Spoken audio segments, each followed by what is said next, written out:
Hello again, and welcome to In Taiwan We Speak, your audio guide to Taiwan's mind-blowing linguistic diversity.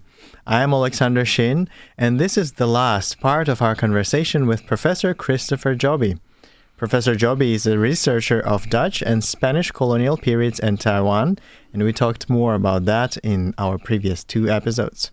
Moving on to what's next? Despite being one of the first indigenous nations to encounter first colonizers of Taiwan, the Siraya still haven't gained their official recognition from Taiwan's government.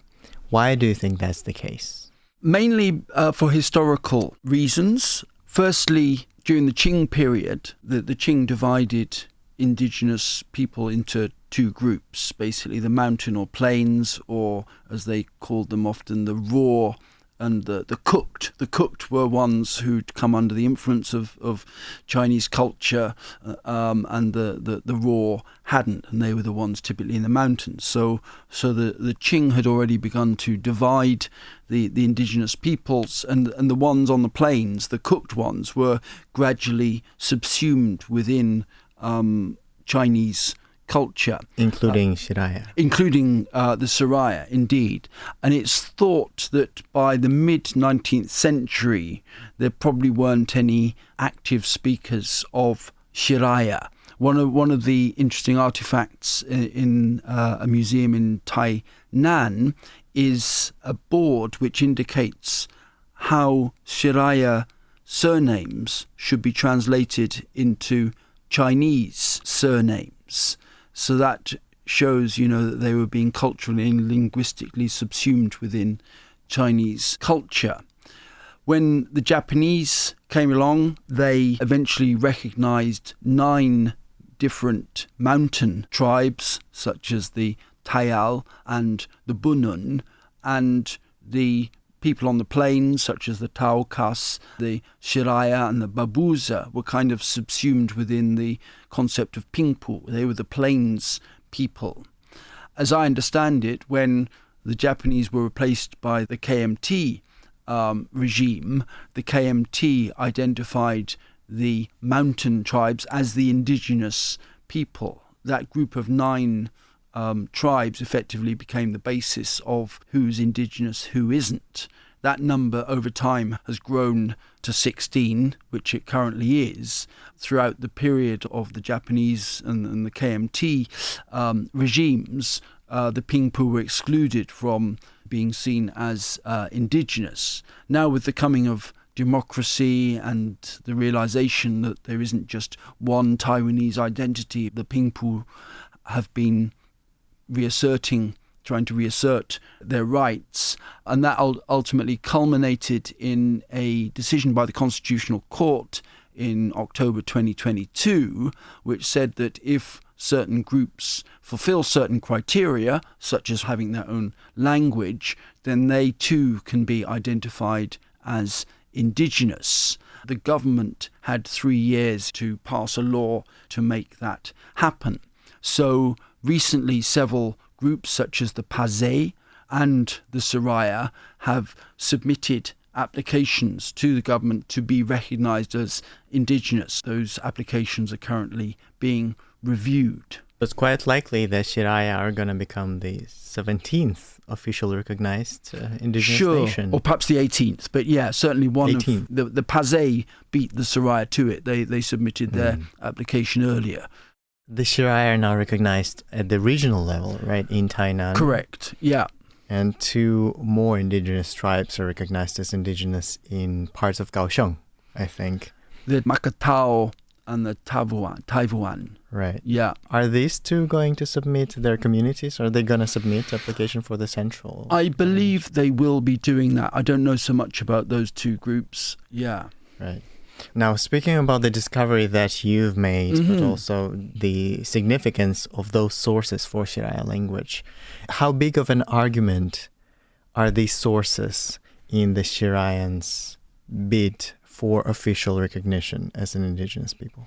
It will certainly help them, because one of the 3 conditions for being indigenous, which was laid down by the Constitutional Court in its ruling in October 2022, was that the group should have a language, and that it should have continued to use that language through history, which is a more difficult point to prove. The fact that they have a language and that there are schools where that language is taught and that people can speak that language will certainly cause. On the other hand, there will be groups who make applications who don't have that sort of evidence. What the government's going to decide in those cases, I don't know. But it will certainly help the Siraya case that they have their language and they have the Dutch texts to thank for that.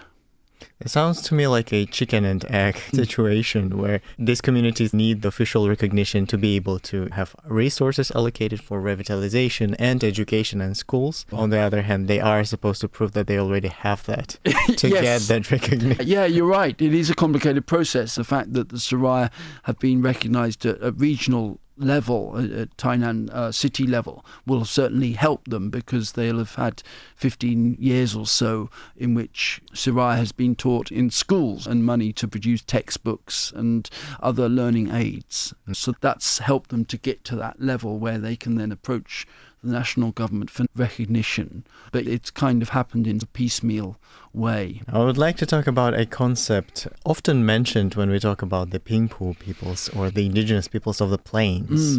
Oftentimes I hear from some Taiwanese people who say we're all part indigenous, and that is because there was a lot of blood mixing. What are your thoughts on this argument that all Taiwanese are part indigenous? Sure. I think you're right. I think there must be a much larger number of people in Taiwan who have some indigenous blood than either are aware of it or who would admit it. And I think that's probably one of the biggest changes in, say, 30, 40 years ago. Someone might have known that their grandmother or great-grandmother was indigenous, but they didn't want to talk about it. But now they might be happy to talk about. So there's a more positive reception to saying, well, I have indigenous heritage. I think there was a DNA study which reckoned that at least half the Taiwanese would have that, but that's been contested, as you can imagine, and there's always going to be a political as well as a scientific dimension to that question. I would think it's quite a positive thing. If we do find out that a lot of people have indigenous blood, it has to be said that there's been quite a lot of discrimination against indigenous people, and obviously that would be less likely to happen if suddenly it's revealed, well, half of us are actually indigenous. And also affirming the indigeneity allows us to affirm the multicultural dimension of Taiwan anyway. You know, we've got the Hakka, we've got the Fujianese descent, as well as people who've come from northern China since the Second World War. There's quite a complex ethnicity and cultural landscape in Taiwan anyway, so hopefully that can fit in to that rather than some sort of bipolarity where it's seen as, you know, we've got the Chinese here and the indigenous there. But do you think it might in a certain way prevent the struggle of these indigenous groups, specifically the Plains indigenous groups, for recognition and some kind of active justice and privileges that they might require to even out the playing field? It is a difficult question, isn't it? Because in a way you're opening Pandora's box and you're saying, well, with the Pingpu being recognised, that's going to increase the number of people who can say, I'm indigenous. And then you might get some sort of hierarchy developing, I'm more indigenous than you, right, for example. I guess another interesting development of that is the question of, well, what are the cultural aspects of you being indigenous? You might have indigenous blood. Well, how do you express that? And there's a concept of invented tradition. Eric Hobsbawm, the British historian, came up with that. You may have indigenous people who say, we do indigenous things like this, and then you find out, well, that's only been going on for 20 or 30 years. I went to a boat burning ceremony held by a group of Siraya a couple of weeks ago, but boat burning is a very Han Chinese tradition, so obviously they're borrowing cultural elements from Han Chinese and developing their own traditions from that. What is it to be indigenous? I think that would be the next question. That's a question for Taiwan yet to explore, for its very diverse people. Now, switching our topic entirely, you are part of the Center of Taiwan Studies at the University of London, right? Yeah, I'm associated with that as a research associate. Are you British? I am British. Now I know. Good. I feel like when we hear people speak with American accent, we know, okay, they're Americans or Canadians. But when people speak with British accent, they might be from anywhere in Europe. Sure. I've got quite a neutral accent, I would say. So yeah, it's difficult to work out where I come from, but I'm British. So I've studied the official page of the Center of Taiwan Studies, and it mentions that it's the only academic institution outside of Taiwan that's offering a master's degree in Taiwan studies, right? What can you tell us about the level of interest in Taiwan studies in Europe and across the world, and specifically in the indigenous studies that come out of Taiwan? Well, I've only been involved with the Centre of Taiwan Studies for 3 years, so I don't have a deep knowledge of it, but it's been going for about 20 years, I believe, and Professor David Fell is the director. He is very involved in modern Taiwanese politics. He published a book on the Taiwanese Green parties recently. Certainly that's an important element of the MA in Taiwan Studies. There is also an interest in Indigenous studies. They hold summer schools there in June, and there have been several speakers there, such as Scott Simon, who has done a lot of work on the Truku, and Toby Openshaw, who gave a talk on the use of guns in Indigenous culture. There's certainly an interest in Indigenous activities, Indigenous culture there, but I wouldn't say at the moment it's front and central in what the Taiwan Studies program does. Professor Joby, how much longer are you going to stay in Taiwan? What are your plans here and beyond in your research? I'll stay here until the end of December. I'm planning to come back next year. I divide my time between Europe and Taiwan, which works quite well.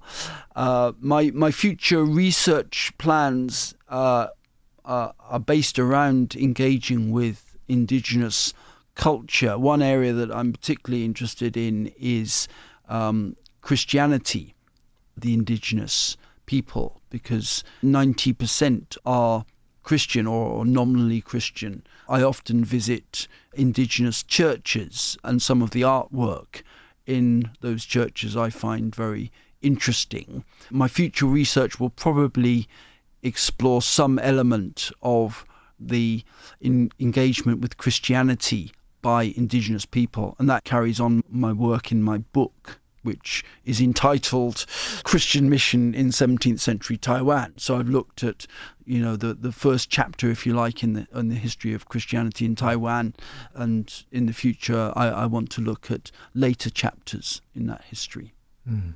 Well, I hope next time, once you're done working on this, you can tell us more. We'll surely have you here again whenever you visit Taiwan again. Great, thank you. To talk more about this. Thank you so much, Professor Joby, for your time, for being with us throughout these 3 episodes. Thank you.